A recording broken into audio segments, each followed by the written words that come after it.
Oi, pessoal da TV Abrale, estamos de volta e hoje estou aqui com o doutor Eduardo Rego, médico hematologista e professor de hematologia da USP. Vamos falar sobre leucemias agudas recidivadas e refratárias. Solta a vinheta!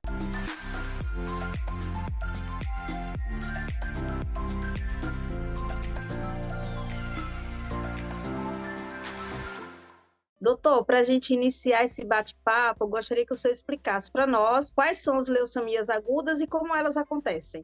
A melhor forma da gente entender, né, leucemia aguda, leucemia crônica e o mieloide e o linfóide, é a gente entender a produção do sangue normal. Na produção do sangue normal, ocorre no interior dos ossos, de alguns ossos do adulto, esse material que a gente chama de medula óssea, essa produção ela ocorre em fases. Então você tem uma célula mãe, uma célula muito imatura, e ela vai passando por estágios progressivos de amadurecimento. À medida que ela vai amadurecendo, ela vai se restringindo na capacidade de dar origem a células filhas. Então, enquanto que a célula mãe pode formar todos os tipos de células do sangue, ou seja, pode formar neutrófilo, pode formar linfócito, plaqueta e assim por diante, os progenitores mais maduros ou intermediários, eles começam a ser capazes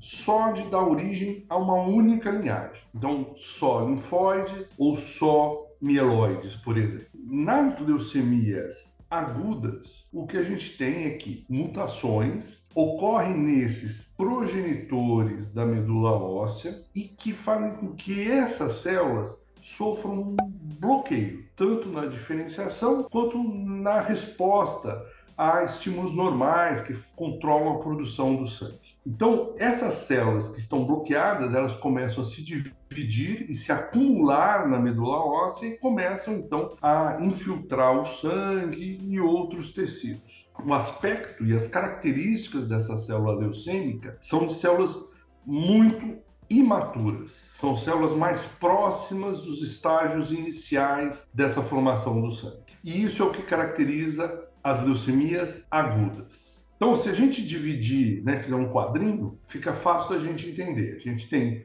dois tipos de leucemia aguda: linfóide aguda e mieloide aguda. Quando se trata, doutor, de tratamento de leucemia linfóide aguda e leucemia mieloide aguda, a gente escuta falar em indução, consolidação e manutenção. O que isso quer dizer? Então, essas são as fases do tratamento das leucemias agudas. Normalmente, os blastos, as células imaturas de um indivíduo normal, de um indivíduo sadio, elas são no máximo até 5% de todas as células da medula óssea. Num indivíduo, ao diagnóstico que acabou de ser feito de leucemia linfóide aguda ou de leucemia mieloide aguda, esse número de células excede muito a esse valor. A gente atualmente adota um valor de 10% como um valor limítrofe para distinguir entre normalidade e leucemia aguda. Mas o mais comum é que quando a gente faça o diagnóstico, o indivíduo tenha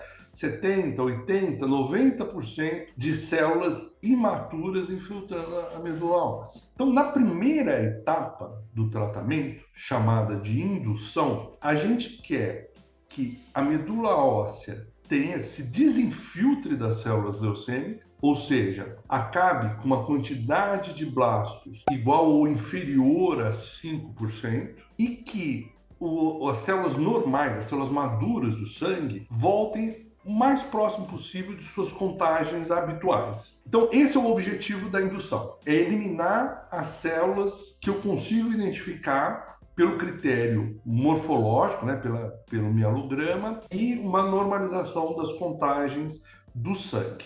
Se a gente parar de tratar o indivíduo após a indução, então a gente fala assim, olha, eu consegui levar o indivíduo para uma medula óssea que, no microscópio, ela me parece normal. E ele tem uma contagem de sangue quase normal. Mas se eu parar nesse momento, eu sei que eu ainda tenho muitas células leucêmicas ali presentes que eu não consigo visualizar e que elas vão paulatinamente se proliferar e voltar doentes. Então, eu preciso consolidar, ou seja, garantir essa normalidade que eu alcancei na primeira etapa. Então vem a segunda etapa, que é chamada de consolidação dessa remissão. E boa parte das leucemias linfóides agudas e mieloides agudas, a gente precisa da terceira fase, que é a fase de manutenção. Quer dizer, é uma fase que normalmente a gente usa menos tratamento, ou seja, tratamento menos tóxico, mas de um caráter mais contínuo e de longo prazo, para manter aquele bom resultado, ou seja, manter uma medula óssea funcional e desinfiltrada da leucemia. Os pacientes que não respondem ou recaem após as 3 etapas do tratamento são considerados recidivados ou refratários? Veja, a definição de refratário é um paciente cuja doença não responde ao tratamento. Em que fase? Essa é a primeira pergunta, porque existe a refratariedade e existe a recaída. A refratariedade é um paciente que nunca alcança o critério que eu falei para vocês, que é de uma normalização do sangue. Então, ele é refratário. Desde o princípio, a doença não respondeu de forma adequada. O indivíduo que recai, não. É o indivíduo que a doença entra em remissão, ou seja, responde a uma fase inicial, fica um tempo variável aí em remissão e depois ela volta. O voltar é a recaída. Então, são duas situações que normalmente a gente estuda juntas. Os casos recaídos e refratários. Por quê? Porque a gente tem evidência, científica mostrando que os mecanismos da célula que causam tanto uma coisa, refratariedade ou recaída, são semelhantes. Nessas 3 etapas, onde que entraria o transplante de medula óssea? Todo paciente de leucemia aguda precisa passar pelo transplante? Não. Então, nem todo paciente precisa passar pelo transplante de medula óssea. O que a gente acontece? O transplante, ele tem um risco que é inerente ao procedimento. Então, a gente sempre balanceia o risco do transplante com o risco da doença voltar. Então, a gente considera, por exemplo, leucemia mieloide aguda, que um paciente é candidato a um transplante alogênico, de um doador, não é próprio, um transplante alogênico, quando o risco da doença ser refratária ou dele ter uma recaída ultrapassa 40%. E quando que eles devem, então, ir para o transplante? O resultado do transplante é tão melhor quanto melhor estiver controlada a doença. Por isso, então, que a gente normalmente leva na consolidação, porque a gente quer um paciente que tenha entrado em remissão, então, que a indução, a primeira fase do tratamento tenha funcionado bem, a doença esteja, pelo menos pelos critérios que a gente consegue visualizar mais habitualmente, esteja sob controle, e aí a gente faz o transplante alogênico como uma forma de consolidação. Se você está gostando desse vídeo, se inscreve aqui no canal e deixa nos comentários sugestões do que você gostaria de ver aqui na TV Abraço.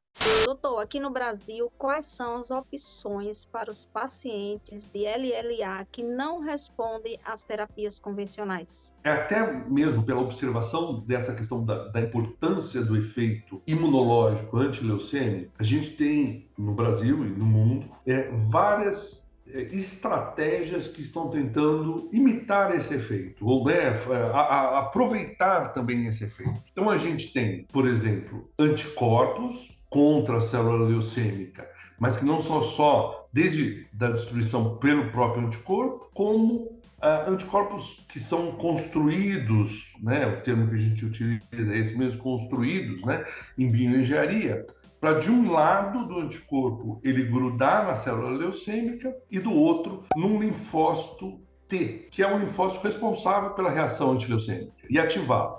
Então, são os chamados BiTEs aí, e que então aproximam e ativam a resposta imunológica. Mas os resultados são resultados muito bons. O mais recentemente são as CAR T-cells. O que é a CAR T-cell? Então, é um linfócito T que é manipulado geneticamente para ter na sua superfície um receptor quimérico de um antígeno que está expresso na célula leucêmica.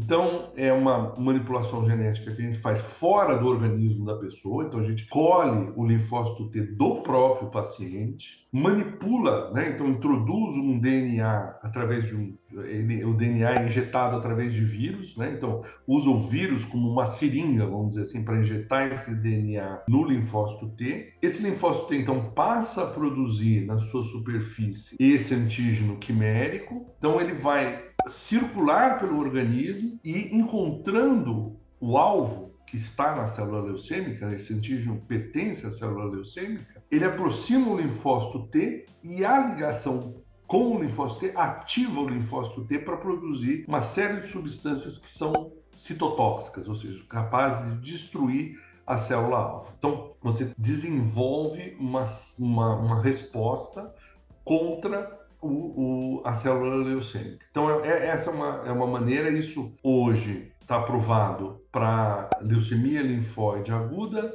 de células B de bola, que é onde a gente tem o alvo CD19, que é o alvo aprovado, e existem já várias outras manipulações, ainda não aprovadas para uso aqui no Brasil, mas que indicam que esse vai ser uma via importante, né, uma estratégia importante. E é interessante a gente notar que hoje os cientistas também estão discutindo se, por exemplo, você faz o CAR-T e depois faz um transplante alogênico, ou se você pode fazer o contrário. Então, ainda nós estamos num processo de entender qual a melhor ordem, o melhor momento. Então, tem uma série de coisas que esse tema tem evoluído. Mas os resultados até agora são muito bons, muito promissores, particularmente naqueles casos muito ruins, muito refratários, onde a quimioterapia dificilmente vai oferecer um benefício duradouro. E para a LMA, quais são as opções quando o paciente não responde ao tratamento convencional? Existe uma tentativa de desenvolver CAR-T para célula mieloide também, tá certo? Mas os resultados ainda são bem mais preliminares, então a gente não deve considerar isso como algo hoje já disponível. Nas leucemias mieloides agudas, a grande questão é o alvo molecular, quer dizer, você identificar a mutação que está associada ao desenvolvimento da doença, e nós temos hoje diferentes moléculas para mutações específicas. Então, o estudo genético da leucemia mieloide aguda, hoje ele é muito importante porque ele consegue direcionar o tratamento. Por exemplo, né, o paciente que tem uma mutação num gene chamado FLT3. Então, a gente tem hoje no Brasil pelo menos 2 drogas, uma aprovada para uso já ao diagnóstico e outra aprovada para uso na recaída, e que tem benefícios demonstrados em estudos de fase 3, já com um segmento bem prolongado. Existem outros alvos, existem também anticorpos monoclonais contra alguns antígenos da célula mieloide e que também são benéficos para subgrupos de leucemia mieloide aguda. Então, essa questão, hoje, mais do que nunca, está claro que as leucemias são várias doenças. As leucemias agudas, na verdade, não são só linfóide e mieloide, não são só LLA-B e T, mas, na verdade, nós estamos falando de uma gama muito grande de doenças com características genéticas, clínicas e laboratoriais bastante específicas. Quando a gente fala das doenças recidivadas e refratárias, o CAR-T-cell continua sendo a grande estrela ou hoje o paciente tem outras alternativas em nosso país?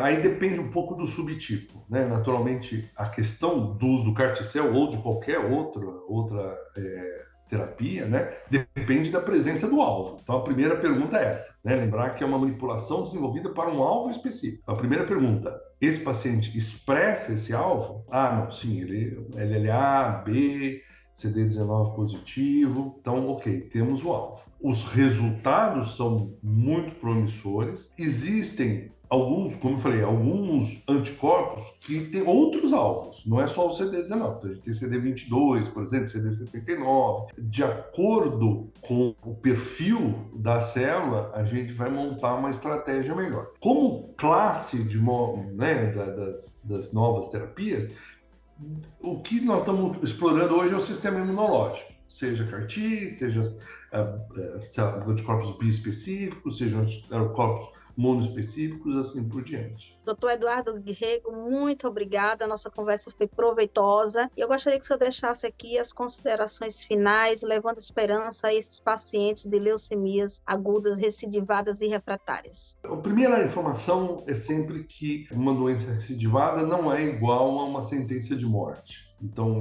essa é acho que a primeira informação.